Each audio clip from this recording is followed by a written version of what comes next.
WELSTech, episode 674. Let's get together.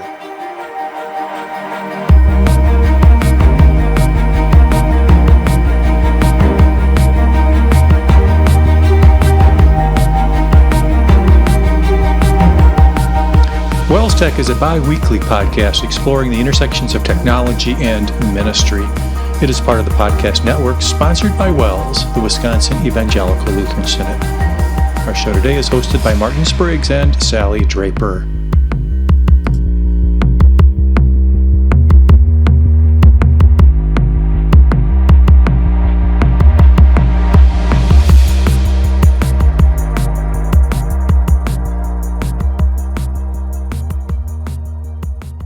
Welcome back to WELSTech, everybody. This is episode 674. We're recording it on Thursday, February 10th, 2022. My name is Martin Spriggs, a show about technology and ministry, and joining me as usual, Sally Draper. Hello, Sally. Hi, Martin. Joining you as usual, except it's Thursday, not Tuesday. Somebody actually asked me because 2 weeks ago we recorded on a Thursday as well, and that was a little off our normal schedule. Are we switching to Thursdays now or what? We'll keep them guessing.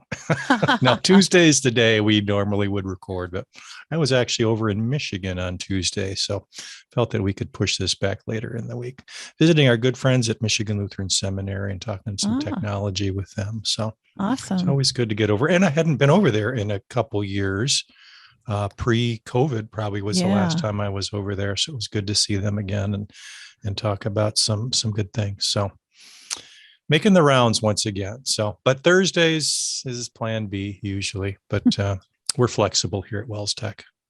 Tune in 2 weeks and see when we happen. Yep, that'll be the question, right? Hopefully, we'll be back in the normal swing. Yeah, and does it really matter? The content is so good that it comes when it comes. If you don't believe me, just ask me, and we'll tell you that. Right. So. That's right. Speaking of content, what are we talking about today, Sally? Well, something very timely, and I guess you can say pun intended. It's all about calendaring today, scheduling things, running your church and school office efficiently with all the different activities and things you need to communicate dates and times for. Yeah, way back when I was just kind of paging through our project management book the other day, and that was a full chapter in there on, scheduling, calendaring, how to get people together, and all the frustrations that and challenges that go along with that. And there are a ton of those. As you try and make meetings happen, Sally, what are some of the things that get in your way? Well, I think number one on the list is that everyone has their own schedules. No kidding. So finding a common time is really a challenge. I was reminded of that just this week. I'm on a communications committee for the Lutheran Women's Missionary Society. And these ladies that are on the board of directors, they're super dedicated and they meet all the time and communicate all the time. But pulling together kind of an ad hoc meeting is really a challenge. People are very busy and it's hard to find something that works for the whole group. Yep. One thing that has helped a little bit, in my opinion, is the use of virtual technology. People willing and not as afraid to meet virtually, where you don't always have to be in the same place at the same time. You just have to be available. So that has helped. But there are many, many other frustrations, around this. And more oftentimes than not, I guess I find that, once you schedule a meeting, there's something that happens between the scheduling of the meeting and the actual conducting of the meeting where things have to move. A key individual, is not available, or something's not ready, or, you name it. And that's a frustrating thing too. So nothing more frustrating. The only thing more frustrating than trying to schedule a meeting is trying to reschedule a meeting after it's been on the calendar. And so calendars should be a very stable thing in your life. It should be, if it gets on the calendar, it's going to happen, because what happens with my schedule, and I would guess probably with yours, is that you work your day around it. You work your week around it. That kind of dictates what kind of prep you do and what you can and can't schedule during that day, and you work things that way. So it's there's some dominoes that fall, when things go left or right or sideways, with calendaring and scheduling. We're going to talk about some tools, but maybe before we talk about tools, Sally, maybe pass along some tips, just some high level, all multi-purpose tips that might be helpful when you're trying to use a calendaring system and schedule people into meetings, or whether that's one-on-one or multi-person meetings. One that came to my mind that I've tried really hard to do over the past couple years is to add buffers between my meetings. So it is a meeting sin in my book to schedule a meeting back to back if I can help it at all. So allow at least 15 minutes, better yet, a half hour or an hour between meetings, because that allows you some prep time and some follow-up time, once the meeting is over, to kind of capture your thoughts, to do items, those kinds of things. Take a breath, set your brain toward the next activity. So trying to add those buffers is really important as you're trying to figure out what my schedule can look like, what I'm available for, and what I'm going to ask other people to do as well. Yeah, maybe along those same lines, Martin, I actually block out time on my calendar. So I use my calendar as a tool, not just for scheduling meetings with others, but for scheduling time with myself. Right. And one time slot in particular that I schedule each week is a review of the upcoming week. So it's kind of my Friday afternoon, end of the week. I really don't have brain power to do a lot of deep thinking at that point, but I can look ahead at my schedule for the next week. I can envision those meetings and maybe things I need to do personally to prepare for them. I can see where things aren't scheduled that need to be. And so that regular time on Friday afternoons for me to block out some time to review my upcoming week and schedule is pretty sweet. It really makes my next week like I hit the ground running on Monday morning because of that. I do the same thing, and Friday seems to be that sweet spot for me as well. That kind of moves around depending on my Friday as well, but by the time Friday is over, that really needs to happen, or the next week doesn't go as well. Another tip that I really try and implement in my own workflow is to schedule meetings as early as possible, not early in the day, but with enough time. So a week out, 2 weeks out, a month out. I really try to avoid scheduling meetings for later in the same week, if at all possible. Sometimes emergencies happen and you need to do that, but that's just not enough time for people to look, to have enough flexibility in a calendar and a schedule. Depending on how many people you're trying to get together, it's nigh to impossible to try and get a lot of people together, within a week. But try and look a week out, 2 weeks out, a month out if you can, and work at it that way. And your chances of getting everybody's schedule clean and available by doing that goes up a lot. And that's a discipline, because you do have to think ahead. And that's where that Friday planning time comes into, what meetings need to be scheduled, so you can look a week ahead, 2 weeks ahead, and figure out how we're gonna make this happen. And obviously other people are going to appreciate that too, as they can their calendaring experience is going to be a little bit better if they can look out ahead, more than just a few days. Kind of a different angle, Martin. I think we've said before that the best camera you have is the camera you have with you in the moment. The best calendar you have is the one that is with you, that can remind you when you need to be reminded of what's upcoming. And I do that in a couple of ways. And I kind of parcel out my personal and my work. So I have two different calendaring systems in play. I use Outlook for work scheduling, and I use Google for personal scheduling. And my third option is actually paper. Oh my goodness. I use paper to write down my meetings. And that's actually part of my Friday afternoon scheduled, blocked out time, is that I actually physically write down the meetings for the upcoming week. And that may seem a little dinosaur-like in technologies of today, but I'm a pencil and paper kind of gal, and that's what really hits home with me. This book is always in front of me while I'm at work, and my reminders are right there at my fingertips, basically. Use the same concept. I don't use paper, obviously, but I do use my iPad for Obviously. that. And that works the same way. I open up my iPad and it's basically a sheet of paper there that, I can note that stuff, and I got everything right there. Another tip I would suggest is send well-timed reminders. Um, don't just assume, and especially if you're scheduling 2-3 weeks out, that this is top of mind for people as they're approaching that meeting. Maybe a week out, a few days out, whatever. Send a reminder out. Maybe spruce up the agenda, which would be another tip. Never schedule a meeting without an agenda. But send a reminder out saying, hey, this is coming up. These are some things to think about. Here are the documents that we're going to be talking about. Here's good ways to prep. Hope the schedule still works for everybody. So that there's just that little interstitial time where you've reminded them, hey, this is coming up. It's maybe still a week away, a few days away, but it's there. Don't look at your calendar one day and tell me, oh, I can't make it anymore because I forgot that I made another commitment over the top of that. So just these, and it's easy to do that, obviously, electronically, if you're using a scheduling tool of some sort, to just send an email out to everybody saying, hey, this is coming up. Yep. As the meeting organizer, you have that power when you schedule a meeting to actually build in some of that. And Outlook has that reminder capability. So does Google Calendar. And so definitely take advantage of that. And if you receive invites that don't include those, then set up your own reminders so that you come prepared, because that's going to make your meeting a lot more important.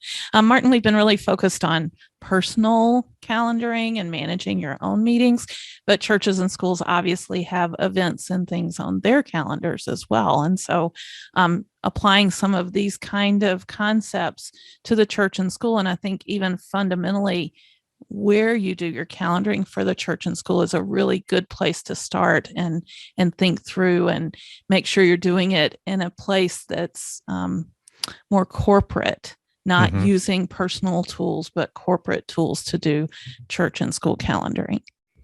Yeah, that's definitely a good approach, especially within the employee group that you have. So if you've got a faculty or pastoral team, it gets a little more challenging, I think, when you have a set of volunteers. They have varying skill sets and different tools at their disposal, but you obviously have to work around that.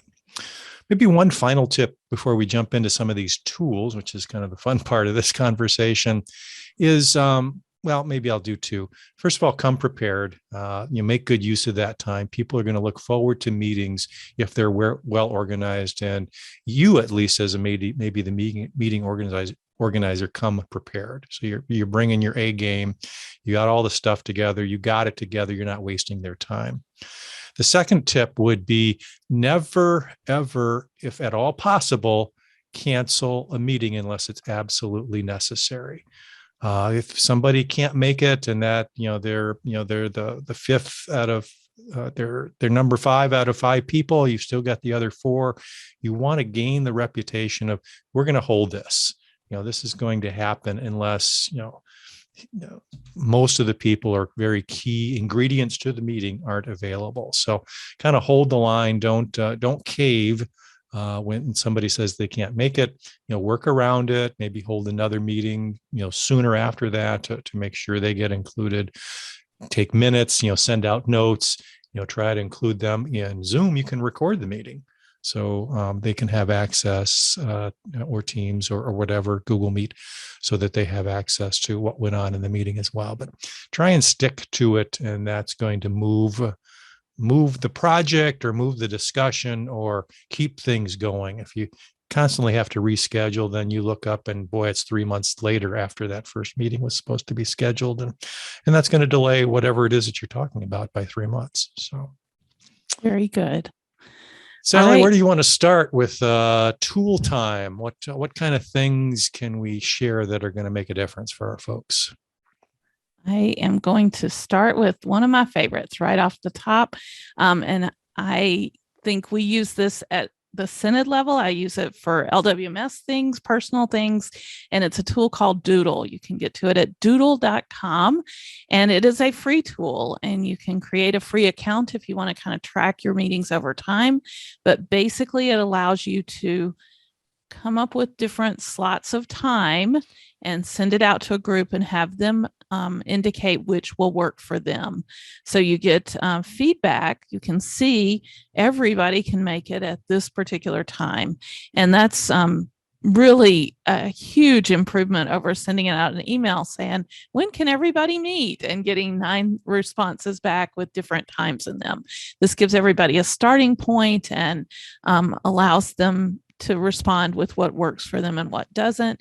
And if none of the things work for the full group, then you can move on and suggest some alternate times. But super easy tool to use and free on top of that. So check out doodle.com. I think there is a little advertising on the site because it's free.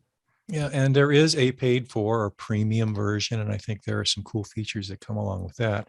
One of them, I believe, is the ability to hook this up with your own calendar, so you can take a look at what's available on your calendar as you're scheduling these time slots, so that you don't have to kind of go back and forth and play that game. So pretty cool. A similar tool, if you are an Outlook user or Microsoft user, is called Find Time. I've used that before for people that I know use Outlook, and that integrates nicely with the Outlook tool. Very good. There's several others that we'll just make mention of. We'll have links to these in the show notes. First off is one called You Can Book Me, and it's really marketing towards education, so setting up things like parent-teacher conferences and that kind of thing. Again, it gives you different appointment slots and people can go in and grab them. I don't think they have to have an account or anything.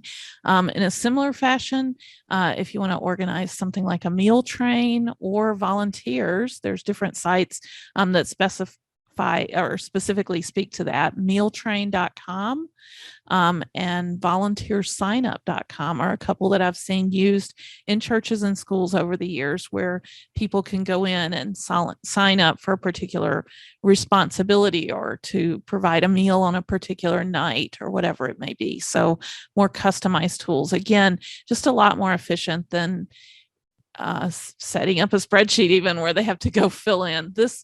When they log in, they see what's already taken, what's still available. It's very obvious to them with these different sites. Martin, and as we researched, we found that Google Calendar can do something very similar. At least the Google Workspace Calendar can, not personal calendars, at least not yet. But you can add appointment slots to your Workspace calendar and allow people to sign up for times for different meetings or conferences or whatever it might be. We played a little with this. You actually set up some appointment slots on your MLC calendar, and then I can see them because you sent me a link to select an appointment slot and figure out which one works best for me. I can fill in some information about where we're going to meet and any notes I wanted to add and save it. And it'll save to my personal or my Google Calendar, whatever Google Calendar I'm logged in with. I can't initiate this from personal calendars, but I can save it and respond from a personal calendar. And then I'll get reminders and things through Google Calendaring with this feature. Yeah, this strikes me as a perfect tool for parents trying to set up, or teachers trying to set up parent-teacher conferences, where you can set a whole bunch of time blocks on your Workspace calendar. You send out the invite, and as parents come in, they can select whatever slot works for them, and then it disappears for anybody else coming in after. So it kind of thins out what's available, and it's kind of a first come, first serve. And like you mentioned, it does show as a calendar invite on my calendar if I were the teacher, and also obviously on the individual calendar holder's account as well. And then you get the reminders and everything's set up. So very slick, very free, which is nice because many of our teachers already have that Workspace edition, and it's important to make it as simple as possible. And I think that's it works really well. So, and Martin, as you were looking at it from your end, I think you remarked that it does allow you to take notes, and it saves it to a Google Doc. So you can, that meeting notes component is kind of baked right in as well. Yep, exactly. Yeah, it gives you all the things you need for a successful meeting. So Sally, I think those are the main ones that we wanted to share and the main concepts. Forms in general are ways to do some scheduling as well. And we talked about some of those in a previous episode back 650, I want to say, Yeah. where the title of the show was Forms Are Your Friend. That was back in March of last year, kind of mid-pandemic, about how we get information, how we set this stuff up. So there are lots of different ways to do this and lots of different cool tools that are available. So Yeah. And if our listeners are using something in particular that might benefit the whole audience, we'd love to hear from you and hear your success stories with calendaring and scheduling. Martin, you reminded me at the beginning that we wrote a book on productivity and such things, and calendaring was a part of that. So if you haven't checked out that book, it's called With All Your Heart, and it's available through the WELSTech website. It's over in the sidebar menu, and you can read more about calendaring in With All Your Heart. Yep, paper or digital through our friends at Amazon. All right. Hopefully that was a useful conversation. I know I get a little bit charged up about something that really is a time suck if you don't do it right. So good stuff there. Thanks for sharing your thoughts, Sally. Mm-hmm. Let's move on to a ministry, a resource segment of the show. Sally, what do you want to call everybody's attention to as a resource today? Well, I've recently had the opportunity to work a little bit with the WELS Online Yearbook. It's available at yearbook.wels.net, and it's just a whole treasure chest of information. And if you haven't checked it out lately, maybe you can find some things that'll be beneficial to you in your personal or public ministries, however you need to use it.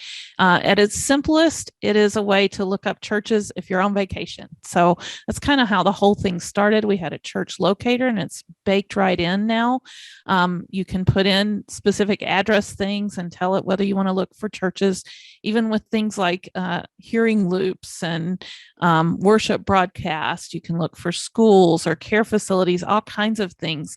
Very robust locator search. Or you can simply put in a city and search pretty simply on a location or a name for a church or organization. And when you do that, different ones come up, and you can drill down and click on a particular one and find out information about them. So I'm looking now at St. Paul's in North Mankato, Minnesota. This is my home congregation, and you can see all kinds of great things about the church once you've looked them up. You can see their contact information. There's a button here where you can get directions, and it'll map for you using Google Maps, directions to the church just with one click. You can get related information, so different schools and high school associations, even campus ministry locations that the church is connected to. You can find out the schedule of the church worship services, when it's broadcast on television and live stream. You can get church statistics even, so you can click in and find out about membership counts and all kinds of things like that. There's staff information, and you can drill down and see their contact information. You can go to circuit level information. So this church is part of a particular district conference and circuit. You can see the other churches and schools that are a part of that, or even all the people that are a part of that particular district conference and circuit. So lots of great information, just if you're trying to find a church because you're on vacation or whatever the need may be. But the church locator is just one aspect of the online yearbook. You can search for specific people in the yearbook. So all called workers, different board and committee and commission members, that kind of thing. We have a page specifically dedicated to live streaming. So you can find different live streams and links to those live streams from across the synod. This page exploded, Martin, when the pandemic happened and everyone started live streaming. We spent a lot of time, shoring up the information here so people could get to live stream data. let's see what else. I already mentioned that you can see things by district conference circuit and that you can see things organized by the different boards, committees, commissions, all the different parts of the synod. You can drill down and find information on who's on those boards, and it links to their specific contact information if you needed to get in touch with them. So what am I missing, Martin? There's so much great stuff here. I think you captured most of it. I think the tool is available through the WELS app as well, so it's mobile friendly. So if you want to just bring it up on your phone, it should perform pretty well there, and it's as accurate as it can be. So it's really going to provide you with, I think the information on here is only at most a day old. So if information is updated, it's going to be updated the next day. Unlike obviously the paper yearbook, which many people have, it's not going to be quite as accurate because that's going to be, could be as much as a year old. So we publish the paper one once a year. We do update this daily, and we'll even take your church photos if you don't have a photo out in the yearbook, or if you want to update the photo that's included in the yearbook. You should look up your photo and see how it looks. We will take those. You can contact us and send in a new photo. I think I noticed it down here in the footer that you can submit a new photo. So we hope that you make use of the yearbook. I know it's been my go-to in so many different ways, and I just wanted to make mention of it today. Great resource. All right, let's move on to our picks of the week. And if you know me or follow me on social media at all, you won't be surprised that my pick of the week is a brand new word game called Wordle. I've been very excited about it the last few weeks. It's a simple concept. It's very much like Mastermind, which uses colors, but Wordle uses 5-letter words. Basically, you put in a word, you make a guess at today's Wordle, and it'll light up the letters. Green if you have the correct letter in the correct location, gold or yellow if it's the correct letter but it's in the wrong location, and gray if it's an incorrect letter or a letter that isn't in the word.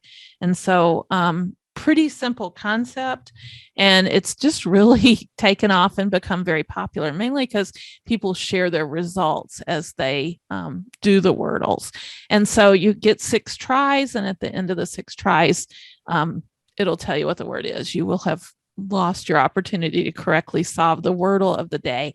And just a lot of fun, a new, different challenge. What's neat about it is I just recently read that the guy who created it just kind of created it for his girlfriend because she liked to do word puzzles. He did that last October of 2021. So today's Wordle is like the 230th one that's been published. The official Wordle birth, although there's a lot of different Wordle puzzles out there now.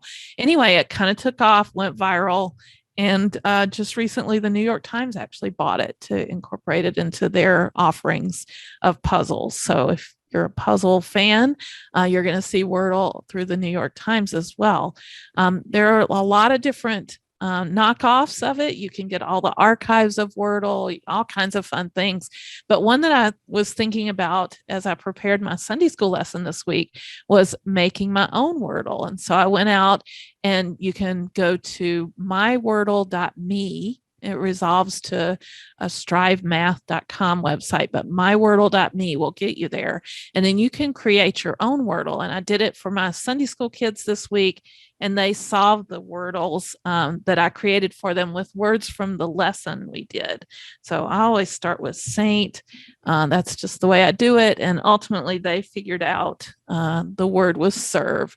And then once you're done, like I said, you get kind of representation of the colors that you can share in social media. So I think there are school and ministry applications for this. It's something fun.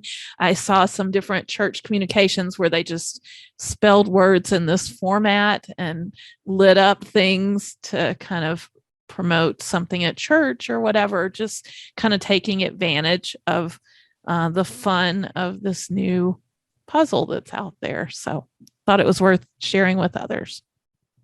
Interesting. I I may be the only person on earth who has not used it yet, but it was, that was a good demo. So why do you think it's the 5 letters? Why do you think they picked 5 letters? That's a good question. I have no answer for because it's a good size. I don't know. There's a lot of 5-letter words. Probably are a lot of 5-letter Yep. words. So I wonder if other Wordles will have, more Um, challenging Wordles will have more letters. Yeah, and I think I found a couple of different generators. I wonder if we could say generate one that's longer, like WELSTech. Yeah. So this particular one, there's a couple of different generators, and this one will do longer words when you do your create your own. So if you type in WELSTech, you will be a winner in one. That never happens. You still only get 6 chances, right? That's right. This one, and I think I did see another one that let you control how many chances you got. One of my friends, her elementary age kids, both had a phone in their hand. I saw a photo of them, and they were combining forces, so they got 12 chances. They were working together on the daily Wordle. I thought they were smart kids. So, anyway, so cool. Yeah, I'm sure we'll see lots of variations, but the original is Wordle with 5 letters. And Wordle is the name of the guy that created it, I think, right? His last name is Wordle with an A. So he, did a little twist on his name. Gotcha. Interesting. All right. There's your Wordle fix of the day. My pick actually has to do with letters as well. And it is a pick I've used in the past. I think maybe 3-4 years ago, this was my pick of the week. Text Expander. There is a Windows and a Mac version, and it is simply a text replacement tool. So you basically create short keywords, and as you type those keywords, it gets replaced with whatever you want it to be replaced with. I think one of the most common uses is, let's say, email signatures. I use that I have a number of different email accounts, and I have a different signature for each. So I have a little shortcut. Usually my delimiter, or the character that I know will not cause a problem, is the semicolon, and then I follow the semicolon with whatever shortcut I can remember or I want to use as a reminder. So for signature, for my WELS signature, it's semicolon SIG for signature WELS. Or for my home email, it's SIG home, or SIG peace for my peace email.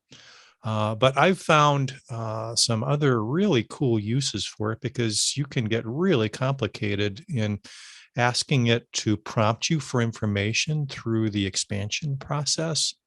So you can use JavaScript or AppleScript or other kinds of scripting tools to make that happen, or some built-in functionality. So it's not rocket science to create these. So one thing that I've been using it a lot for, I've been rereading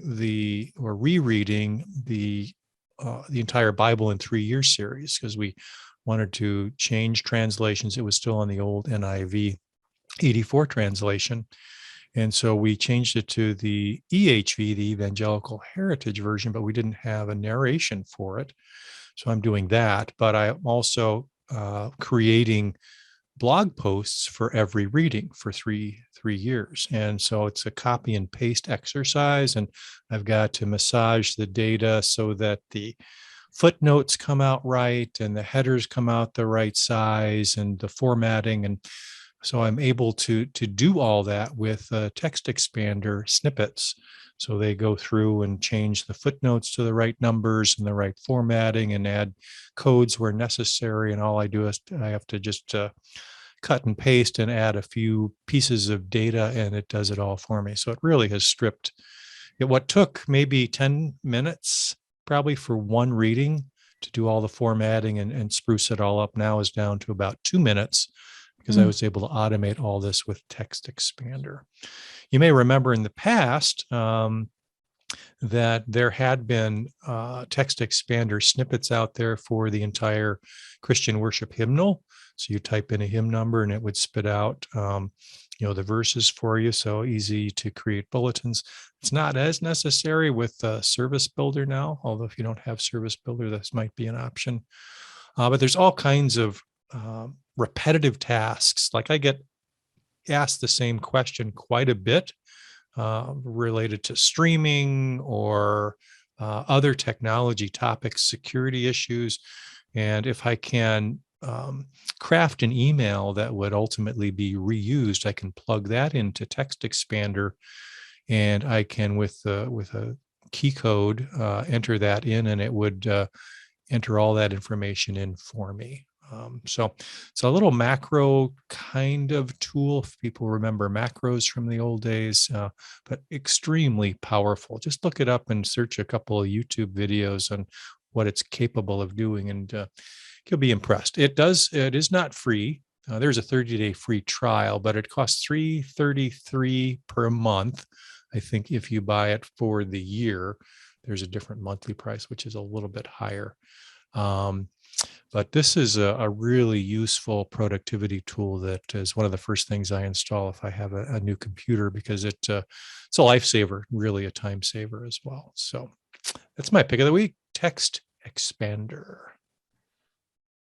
Good stuff, Martin. I am motivated to try it. I'm thinking of all the things I type and retype regularly, and there's got to be a kind of a learning curve to teach your brain and your fingers to remember the strings that you decide to use to pull up the different expanded text. But once you have that under your fingertips, I'm thinking you are flying when you have to respond to things. So, and there's all kinds of community contributed ones, date, time strings, just some really cool snippets out there. I was just checking out their blog, and it looks like sometimes we have these great tools and we can't quite comprehend how to use them or how they might really revolutionize things for us.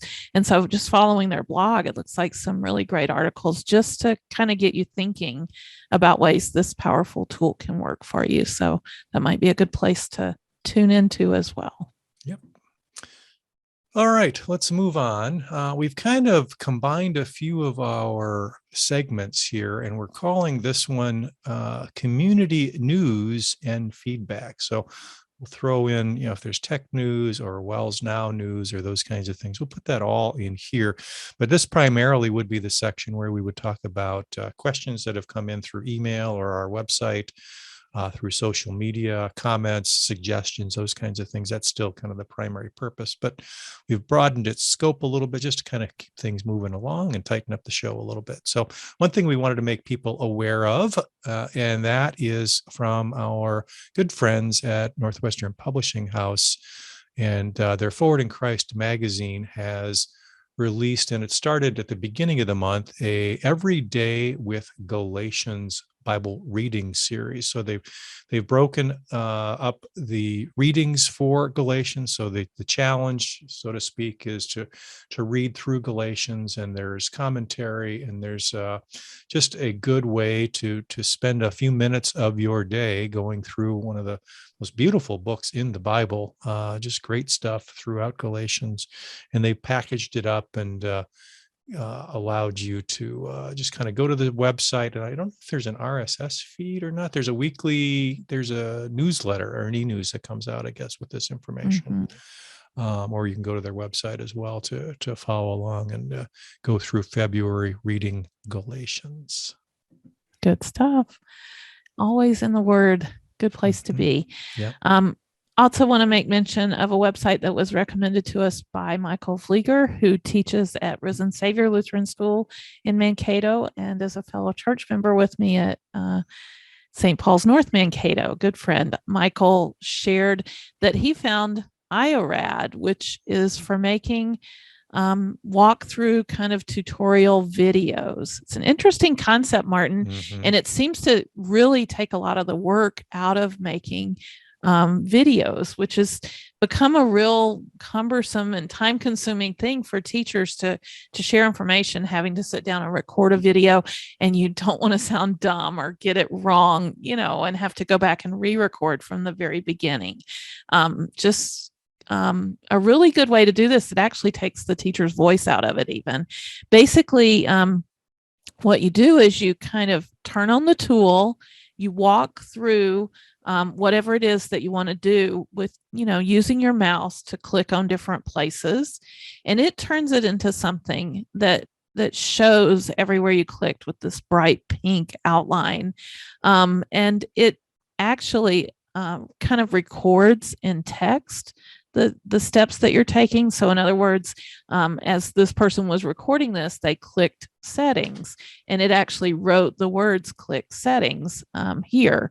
And so when you're done with your recording, again, your voice isn't really part of this. It's just basically recording your keystrokes and highlighting them in this way. You can edit the words that it came up with, like click event settings and click speedy meetings and things like that. You could change that to whatever you need it to say. You can elaborate further to describe it or whatever in this typed out text format in the editor behind the scenes. And then it actually pairs the screen recording with this clicking highlighted with a computer animated voice that reads the text that you've prepared. And so you never have to do any audio to go with it. You don't have to worry about timing your audio to go with it or anything like that. And if you forgot something, you can literally just record another step and move it around in your timeline of where it actually should be. And just kind of comes together really well. I'm doing my best to describe it in words. Yeah, it's a very visual thing. Yes, it is. It is very cool, though. Yeah, there's a great overview video that just kind of walks you through. It shows you that editor behind the scenes and walks you through all of that. So if you are looking for a tool, or if you're in the business of making kind of teaching videos, showing things on your screen, that kind of thing, it doesn't have to necessarily be a website. It can be a PowerPoint presentation or whatever it is, that you want to record. Michael says that he came across it and thought the free version was pretty good, but teachers can get the full feature suite for just $10 a month. He's thinking it can cut some of his teaching time and give him time to help those working at home, which is, always the balance, especially in this pandemic time that we're living through. Teachers are having to, live stream their classes, as well as reach out to those that are maybe quarantining or whatever and not in the classroom. And this could be a way for students to get the information and allow you to free up some of your time. So, yeah, I'm thinking just a nice tool for to have in the toolbox for volunteer training. Oh, sure. You've got, that our elders are beginning to do elder calls again, that we're hopefully toward the end of COVID, and they're making some visits, and we want them to enter their visit information in our database. And some of these guys are not super computer savvy. So the ability to give an on-screen tutorial, for how to enter or update an elder record in our system would be awesome. And this is kind of step by step. And I think as I was looking at the video, there's even like blur tools. So if there's confidential information you don't want on your screencast, you can, blur that out, and just a very full featured tool. Yeah. Nice find. Impressed. All right. And then we have one more thing in the list, Martin. I'm thinking maybe you added this. I did add this because I'm always on the lookout for confirmation that I made the right choice in tool selection. And this is a comparison between GoodNotes and Notability. And Sally, I know you're GoodNotes and I am Notability. And here's a great article that has been updated by the folks at Paperlike.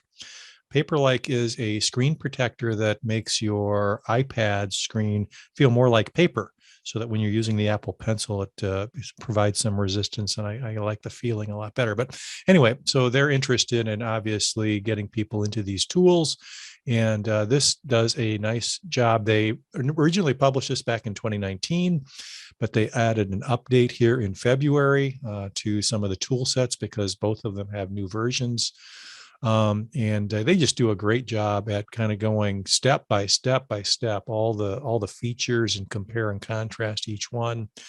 And they note that Notability went to a subscription model and what the prices are. And I think you'd be able to read this if you're trying to determine whether one of these is for you or which one is for you. This would be a great article to reference. And I am a big fan of Notability, and I've actually tried GoodNotes too, and I think it's got a lot going for it as well.